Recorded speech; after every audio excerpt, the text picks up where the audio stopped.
ஆண்டவருடைய ஆவி என்மேல் உள்ளது, ஏனெனில் அவர் எனக்கு அருள் பொழிவு செய்துள்ளார்.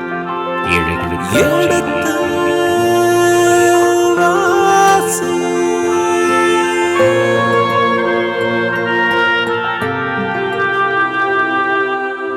எடுத்து வாசி.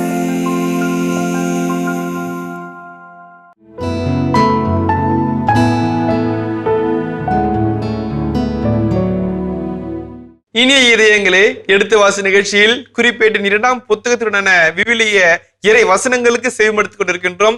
கடந்த பகுதியின் தொடர்ச்சியை இன்று தொடங்குவோம். வாருங்கள், நிகழ்ச்சிகள் செல்வோம். உங்கள் சார்பாக தந்தைக்கு வணக்கம் சொல்லி நிகழ்ச்சியை தொடங்குவோம். வணக்கம் தந்தை அவர்களே. வணக்கம்.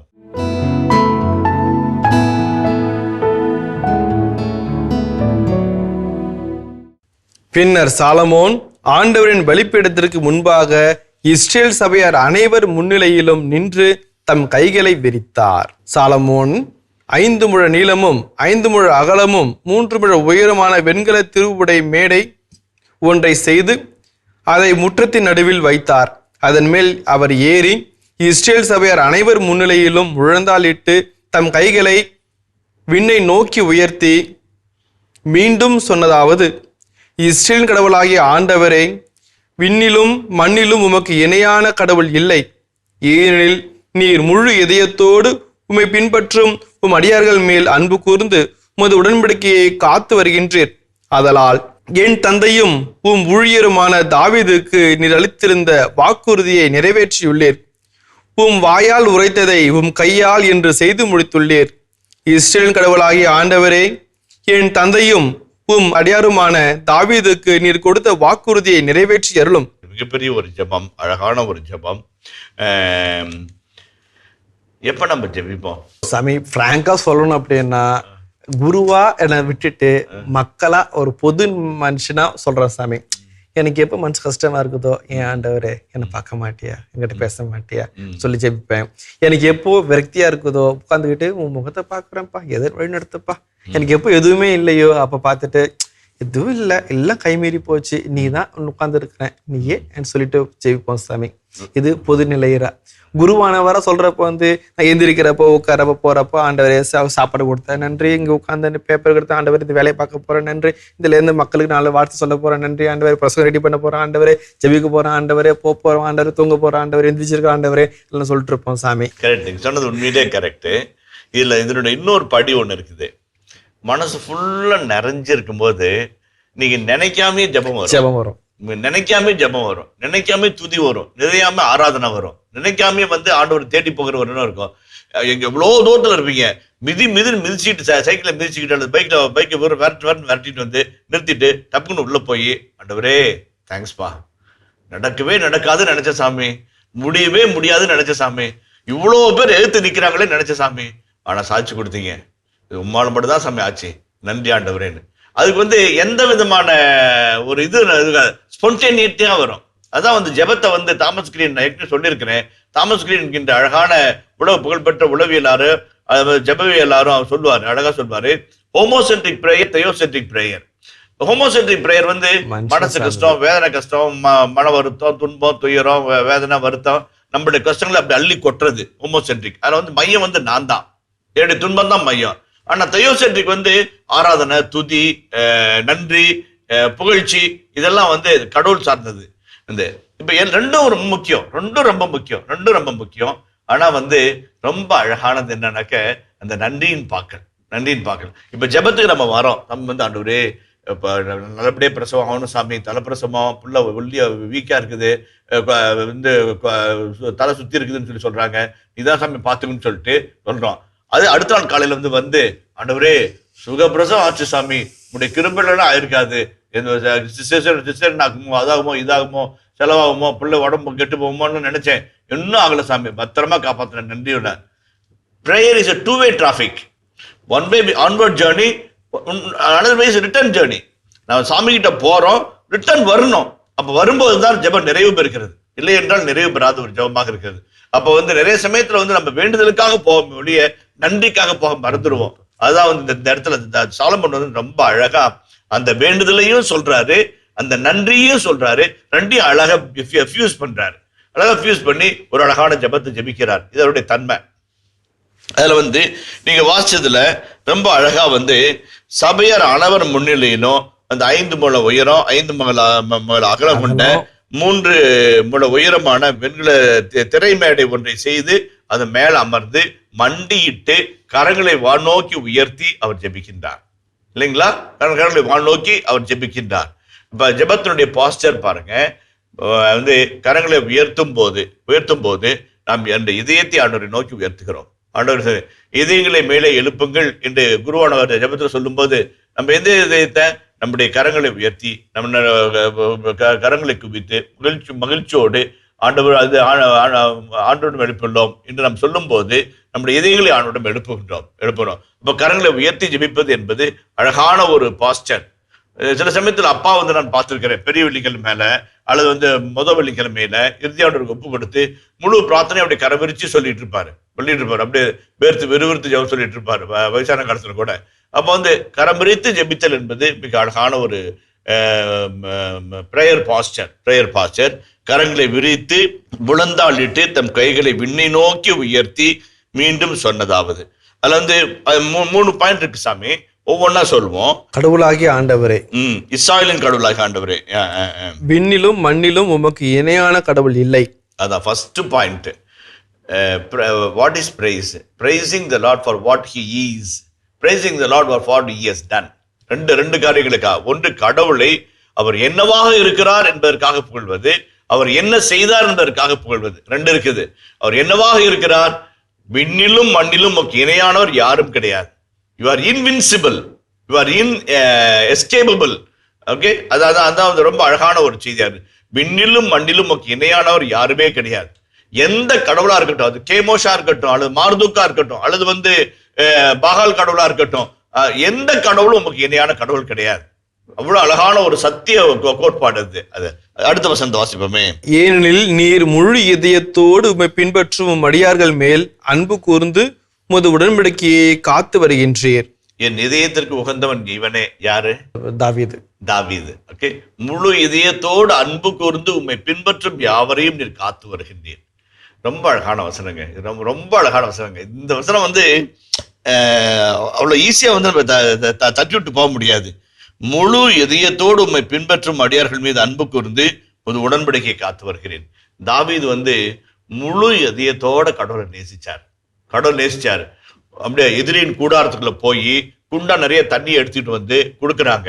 அவன் குடிக்கிறதுக்கு முதல்ல யோசிக்கிறான், இந்த தண்ணீர் என் வீரர்களுடைய ரத்தம் அல்லவா, ஒருவேளை மாட்டி இருந்தால் குருதி சிந்தி அவர் செத்து போயிருப்பார்கள் அல்லவா, அப்புறம் நான் குடிப்ப அவருடைய ரத்தம் அல்லவா என்று சொல்லி கீழே கொட்டி விட்டான். கடவுளுடைய உடன்படிக்கை எண்ணி பார்த்து மக்களை நேசித்து முழு அன்போடு தன்னை இறைவனுடைய கட்டளை பின்பற்றி வாழ்ந்தவர் தாவீது. அவனை என்றும் பாதுகாத்து வருகிறேன். தாவீது கடவுள் கட்டாயம் பாதுகாத்தார். அதான் ரொம்ப அழகா சொல்றார். அடுத்தது, ஆதலால் என் தந்தையும் உம் ஊழியருமான தாவீதுக்கு நீர் அளித்திருந்த வாக்குறுதியை நிறைவேற்றியுள்ளீர். உம் வாயால் உரைத்ததை உம் கையால் என்று செய்து முடித்துள்ளீர். இஸ்ரேலின் கடவுளாகிய ஆண்டவரே, என் தந்தையும் உம் அடியாருமான தாவீதுக்கு நீர் கொடுத்த வாக்குறுதியை நிறைவேற்றி அருளும். இப்போ என் தந்தையும் உம் அடியாருமான தாவீதுக்கு நீர் கொடுத்த வாக்குறுதியை நிறைவேற்றி அருளும். இந்த இடத்துல ஒரு சின்ன இது இருக்குது. கடவுள் வாக்குறுதி முதல்ல எப்ப கொடுத்தாரு? நோவாட்ட கொடுத்தாரு. அதுக்கப்புறம் அப்ரஹாம்கிட்ட கொடுத்தாரு. அதுக்கப்புறம் சீனாய் மலையில கொடுத்தாரு. அதுக்கப்புறம் மோசேட்ட கொடுத்தாரு. 10 கட்டளைகள் வழியாக சீனாய் மலையில கொடுத்தாரு. இதெல்லாம் வருது. ஆனா இந்த வரலாற்று நூட்களில் கடவுள் கடவுளுடைய உடன்படிக்கை எங்கே இருந்து எடுக்கிறார்கள்? தாவீதினுடைய வாழ்க்கையிலிருந்து எடுக்கிறார்கள். 2 அரசர் 7ஆம் அதிகாரத்திலே கடவுள் தாவீதின் வீட்டோடு உடன்படிக்கை செய்து கொண்டார். உனக்கு பிறக்கும் பிள்ளைகள் உன்னுடைய அரசாட்சியை தொடர்வார்கள் என்று வாக்குறுதி கொடுத்த அந்த உடன்படிக்கையை மையமாகிறார்கள். ஆகவேதான் சொல்லுகிறார்கள், வரலாற்று வல்லுநர்கள் சொல்றாங்க, நிறைய உடன்படிக்கை நம்ம பழைய ஏற்பாட்டில் நம்ம பார்த்தாலும் கூட அந்த வரலாற்று முக்கியத்துவம் மிகுந்த ஒரு உடன்படிக்கையாக கடவுள் தாவீதின் வீட்டோடு செய்த உடன்படிக்கையை நாம் கருத வேண்டும் என்று சொல்வார்கள். ஏனென்றால் அது வரலாற்று முக்கியத்துவம் மிகுந்தது மட்டுமல்ல, அடுத்து தொடர்ந்து வருகின்ற வழிமரபிற்கு இதனால இவர் அரசராகிறாரு, இதனாலே இவர் அரசராகிறாரு, இதனாலே இவர் அரசராகிறாரு என்று அத்தாட்சி மொழியும் அந்த தாவீதுடைய வழிமரபிற்குரிய நிலையை தான் சுட்டி காட்டுகிறது. ஆகவே தான் நாடு கடத்தப்பட்ட பிறகு கூட திரும்பி வருகின்ற யெகோயாக்கீம் என்கின்ற அரசர் தாவீதினுடைய வலியுறுமலே கடைசி அரசருக்கு பேரப்பிள்ளையா இருக்கிறார். அவரே மீண்டும் வந்து தாவீதுடைய வழிமரபை தொடர்வார் என்றெல்லாம் மக்கள் நம்பினார்கள். அந்த வகையில தாவீதின் வழிமரபை சுட்டி காட்டுகின்ற அந்த உடன்படிக்கை மிக முக்கியமான உடன்படிக்கையாக கருதப்பட்டது. வாசிப்போம். நீ என் முன்னிலையில் நடந்து வந்தது போல் உன் மைந்தரும் எனது திருச்சட்டத்தின் வழியை பின்பற்றி நடப்பவர்களாகில் இஸ்ரவேலின் அரியணையில் வீற்றிருக்க உன் வழித்தோன்றல் உனக்கு இல்லாமற் போவதில்லை என்று நீர் வாக்களித்துள்ளீர் அன்றோ? இஸ்ரவேல் கடவுளாகிய ஆண்டவரே, உம் அடியார் தாவீதுக்கு நீர் கொடுத்த வாக்குறுதியை இப்பொழுது நிறைவேற்றி அருளும். இதை நம்ம வாசிச்சோம். இருந்தாலும் சொன்னோம், உம்முடைய வழிகளில் நடக்கின்ற போது தாவீது கொடுத்த வாக்குறுதி நீர் பின்பற்றுவீர். அதன் வழியாய் உம்முடைய வழித்தோன்றர்கள், தாவீதின் வழித்தோன்றர்கள் அந்த அரியணையை விட்டு அகன்று போக மாட்டார்கள் என்ற வாக்குறுதி. அதை இப்படி நிறைவேற்றியலும் ஆண்டவரே. இப்ப வந்து 2 காரியங்களை குறித்து சொல்ல ஆசைப்படுகிறேன். ஒன்று, இந்த ஜெபமானது, சாலமோனுடைய ஜெபமானது நாடு கடத்தப்பட்ட பின் வந்த மக்களின் வாய்மொழியாக, செவி வழியாக, மனக்குரலாக இந்த இடத்துல இடைச்சொல்லாகும் செய்திகள் சொருகப்பட்டிருக்கிறது. நடப்பது என்னவோ சாலமோனின் காலம், ஆனால் எழுதப்பட்டது என்னவோ நாடு கடத்தப்பட்ட பின் வந்த அதனுடைய தாக்கம், அதனுடைய வேகம், அதனுடைய தேவைகள், அதனுடைய நலன்கள் எல்லாம் உட்புகுத்தி இருக்கிறார்கள். அதை நாம் புரிந்து கொண்டு நாம் செயல்படுத்த வேண்டும். இப்ப வந்து நாடு கடத்தப்பட்ட திரும்பி வந்த மக்கள் சொற்பமா இருக்கிறாங்க. அப்போ நம்மளுக்கு அரசன் இல்லையே சந்திக்கும் போது மீண்டும் தாவீதுடைய அரியணையை சார்ந்த ஒருவரை எங்களை அரசராக மாற்றிக்கூடும் என்று கேட்பதில் தவறு கிடையாது. கடவுள் உண்மையாகவே மனிதரோடு மண்ணில் வாழ்வது நம்பக்கூடியதா? விண்ணிலும் விண்விரியிலும் உம்மை கொல்ல இயலாதிருக்க நான் கட்டியுள்ள இந்த கோவில் உம்மை எவ்வாறு கொல்லக்கூடும்?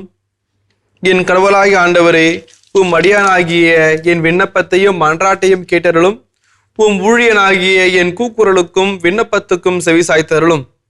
என் பெயர் விளங்கும் என்று நீர் வாக்களித்திருந்த இடமாகிய இந்த கோவிலின் மேல் இரவும் பகலும் உமது அருட்பார்வை இருப்பதாக.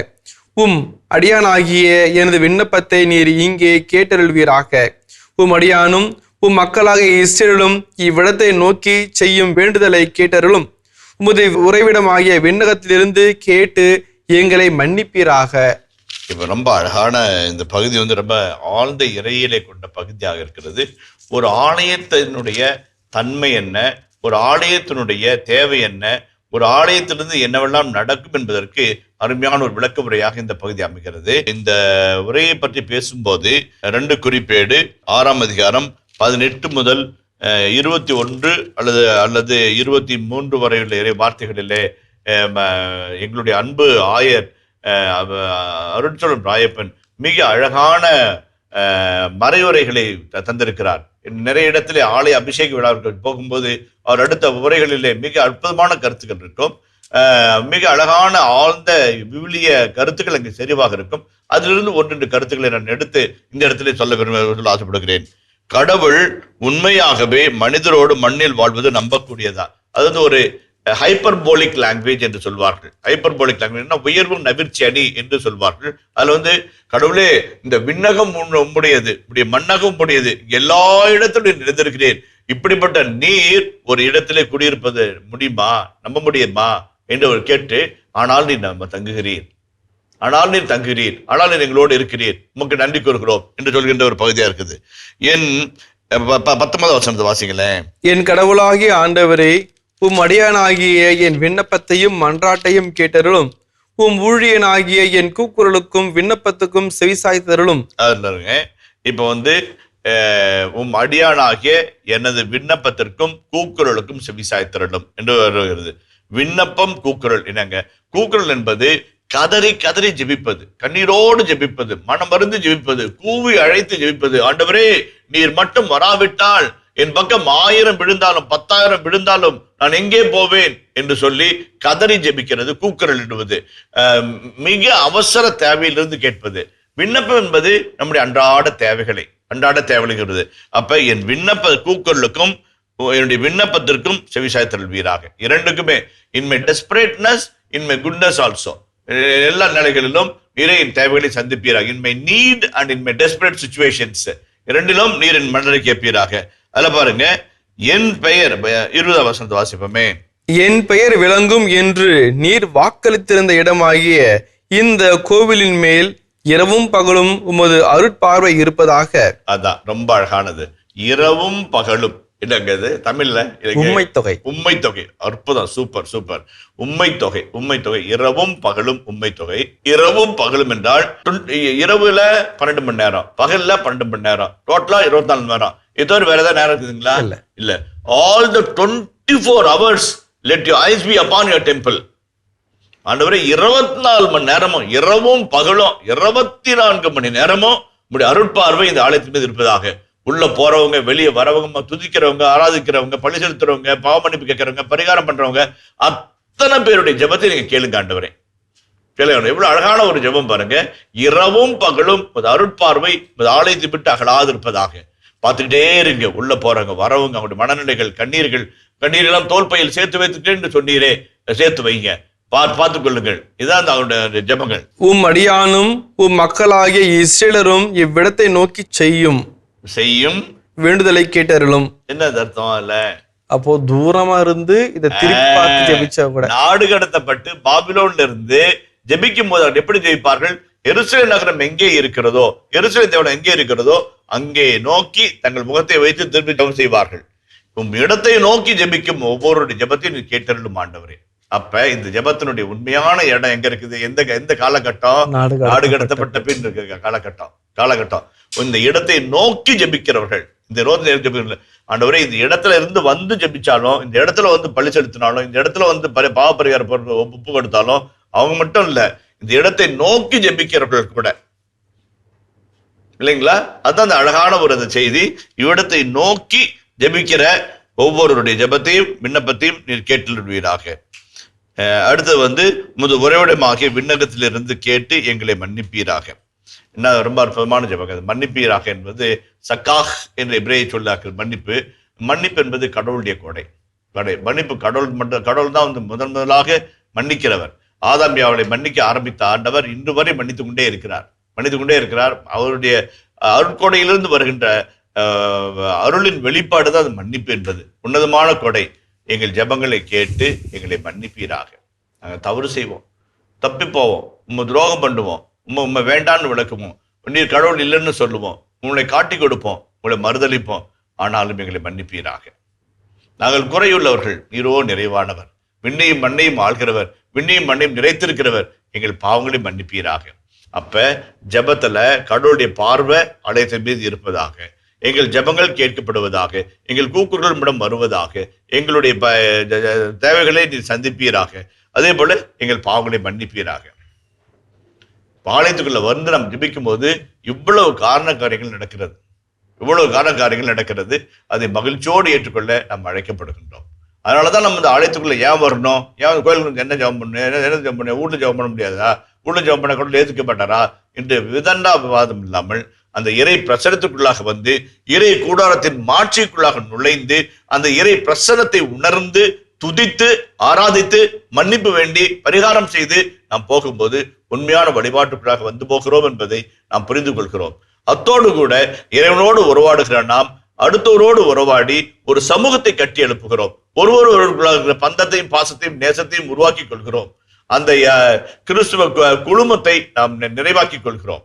அதுதான் ரொம்ப முக்கியமா இருக்கிறது. ஒருவன் தன்னை அடுத்து வாழ்வோனுக்கு எதிராக பாவம் செய்ததாக குற்றம் சாட்டப்பட்டு இந்த கோவிலில் உமது பலிபீடத்திற்கு முன் ஆணையிடுமாறு கொண்டு வரப்பட்டால் விண்ணகத்திலிருந்து நீர் அதனை கேட்டு செயல்பட்டு உம் அடியாருக்கு தீர்ப்பு வழங்குவீராக.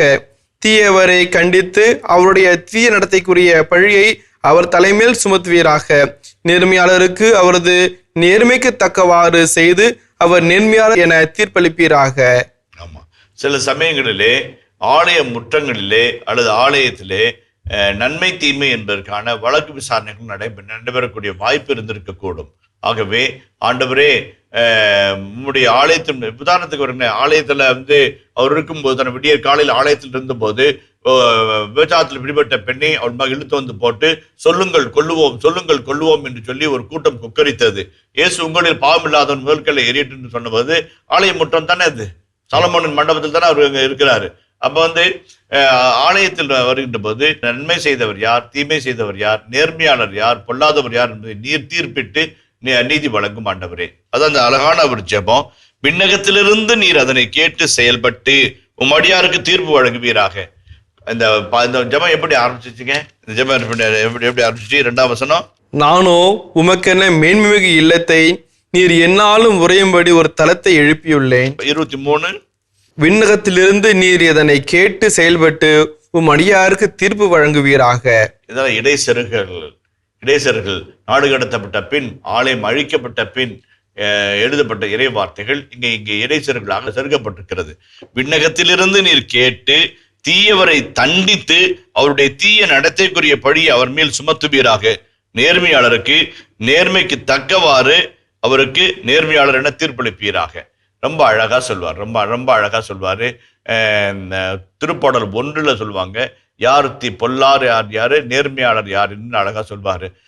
பொல்லார் காற்றோடு காற்றாய் பறக்கும் பதர் போன்றவர்கள், நல்லார் ஆற்றோர் மடப்பட்ட மரத்தை போன்றவர்கள், ஆண்டுதோறும் கணிதருவார்கள், தக்க ஒரு காலத்தில் கணிதருகின்ற மரத்தை போன்றவர்கள் ஆவார்கள் என்று சொல்லி திருப்பாடல் 1 சொல்கிறது. அந்த ஒன்றினுடைய ஒழுக்க நெறியை ஆண்டவரே நீர் செயல்படுத்துவீராக. நீதி வழங்குவீராக. இரக்கம் காட்டுகிறவராக, மன்னிக்கிறவராக, ஜெபத்தை கேட்பவராக, கூக்குரலுக்கு செவிசாய்ப்பவராக, இந்த இடத்துல நீதி வழங்குகிறவராக இறைவன் ஆலயத்திலே செயல்படுகின்றார். அதான் ரொம்ப அருமையான ஒரு பகுதியாக நம்ம இருக்குது. நேர்மையாளர் என நீர் தீர்ப்பளிப்பீராக. அதான் முடிப்போம். இனிய இதயங்களே, இதுவரை நாம் எடுத்து வாசி நிகழ்ச்சியில் குறிப்பிட்ட 2ஆம் புத்தகத்தினுடான விவிலிய இறை வசனங்களுக்கு செவிமடுத்துக் கொண்டிருக்கின்றோம். இதன் தொடர்ச்சியை மீண்டும் அடுத்த பகுதியில் தொடர்வோம். அதுவரை இணைந்திருங்கள். இயேசுவுக்கே புகழ், இயேசுவுக்கே நன்றி, மரியே வாழ்க. ஒரு 5 கருத்துக்கள் அடங்கியிருக்கிறது. 5 கருத்துக்கள் அடங்கியிருக்கிறது. 1, தாவீதினுடைய குல பெருமையும், இத்தோடு கூட 2 முக்கியமான இடைச்செருகலான கருத்துக்களையும் ஆசிரியர் முன்வைக்கிறார். ஆகவே தான் நான் 6 கருத்துக்கள் என்று சொன்னேன். அதில் 1 போர்க்களம்.